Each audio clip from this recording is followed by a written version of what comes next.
சத்திய தினம் 1948 ஜனவரி 30 இன்று மகாத்மா காந்தியடிகள் நியூ டெல்லியில் படுகொலை செய்யப்பட்டனர்.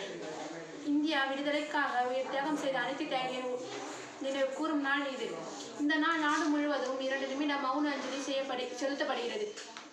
காந்தியடிகள் நினைவு அகம்சை, சத்தியம், அனுமதி, மனிதநேயம். இந்தியா சுதந்திரத்துக்காக உடல் தியாகம் செய்த அனைத்து தியாகிகளும் நினைவு கூறும் நாளாக ஜனவரி 30 உள்ளது. இந்த நாள் மௌனம் பேசும் நாள், தேசம் கண்ணீர் சிந்தும் நாள், அகிம்சையின் மொழி அணிய ஒரு தந்தை உயிர் துறந்த நாள். துப்பாக்கி குண்டு உடலை துளைத்தது, ஆனால் கொள்கையை துளைக்கவில்லை.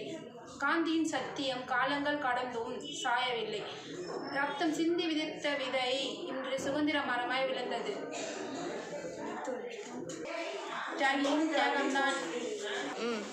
தியாகிகளின் தியாகம்தான் இந்த மண்ணில் உயிராய் மலர்ந்தது. மௌனத்தை வணங்குகிறோம், பெருமையை மார்பில் சுமக்குகிறோம். ஜனவரி 30 கற்றுத்தரும் பாடம், தியாகம் ஒருபோதும் வீணாகாது.